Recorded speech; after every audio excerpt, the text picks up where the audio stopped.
오늘 하루는 작은 아파트의 주방 등을 교체하러 오전부터 서둘렀던 하루였어요. 특별한 건 없지만 주방과 싱크대 등을 LED 일자등으로 교체하고 천장 일부를 도배로 마무리하는 작업을 오늘 완료하였죠.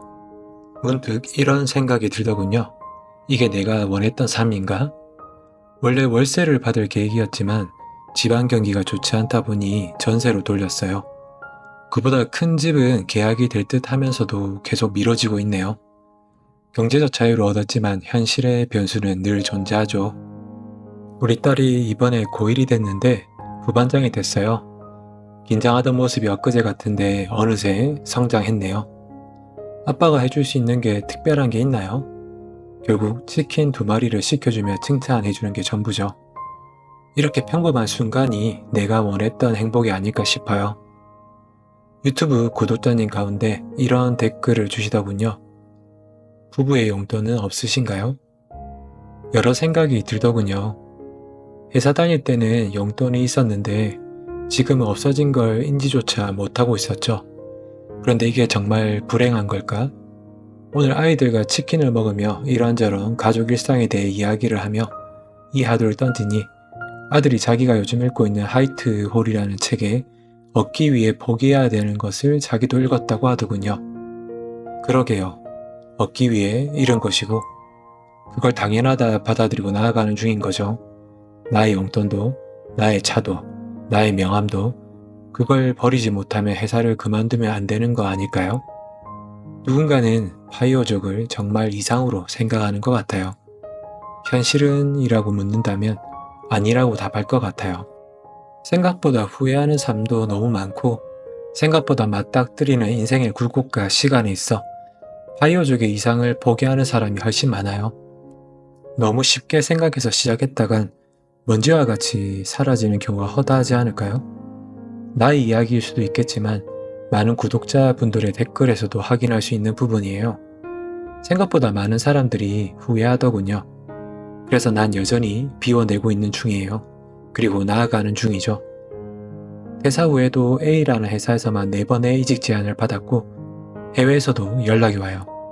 선택하지 않은 이유는 단순하죠. 아직은 지금의 삶이 더 소중하기 때문이에요.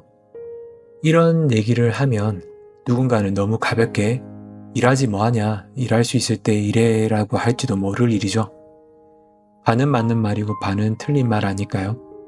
결국 과거의 영광을 버리지 못하면 돌아가는 게 맞지 않을까요? 그래서 때론 모르겠어요. 아이들은 너무 잘 커가고 돈 들어갈 곳은 너무나도 많은 게 사실이고 40대 중반의 가장은 여전히 고민되는 거죠. 나의 삶보다 가족의 삶이 중요하니까요. 여전히 현실에서 타협하자고 따뜻한 손길을 내미는데 늘 고민이 되어 아마 올해가 끝나면 그 타협조차도 못 받을 걸 아니까.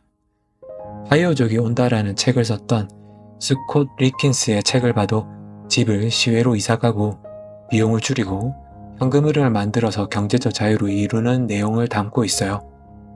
파이어족이라는 게 돈을 흥청망청 쓰기 위해 선택하는 게 아니라 시간과 공간이라는 자유를 얻은가 동시에 돈에서는 절제를 통해 최소한의 비용으로 재정적 독립을 이루는 건데 우리나라 사람들에게 있어선 완벽한 경제적 자유를 꿈꾸시는 분들이 많은 듯해요.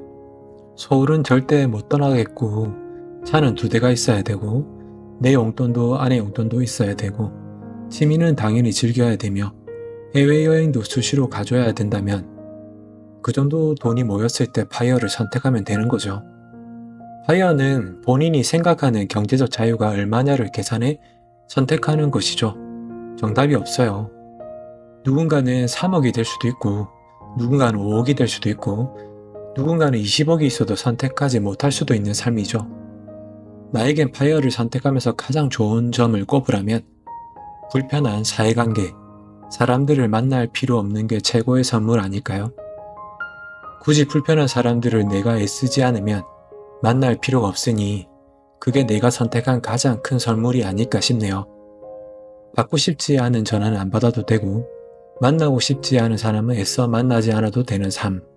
그게 내가 선택한 삶인 거죠. 물론 파이어를 했다고 해서 걱정이 사라지는 게 아니에요. 현실의 고민이 찾아오죠. 월급쟁이의 삶은 정확한 날짜에 정확한 돈이 꼽히기 때문에 정확한 예산을 가지고 소비를 즐길 수 있지만, 파이어를 했다는 건 남은 삶을 그 비용 안에서 살아가야 하기에 늘 비용을 생각할 수밖에 없어요. 그래서 퇴사를 하고 여행을 절제하고 소비를 절제하게 되는 것 같아요.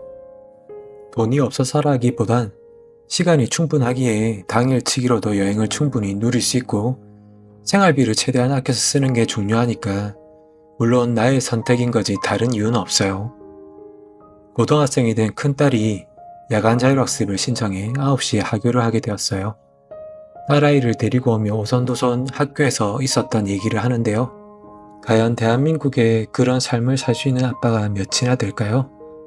고1 딸아이와 일상을 얘기하는 아빠가 있긴 할까요? 회사 다닐 때였다면 야근 때문에 이런 시간은 상상도 못했겠지만 지금은 당연한 행복을 누리고 있네요. 이런 삶이 어쩌면 내가 명함을 버린 이유가 아닐까요? 그리고 파이어족의 또 다른 이야기가 궁금하시다면 구독, 좋아요, 알림 설정까지 하면 더 좋지 않을까요?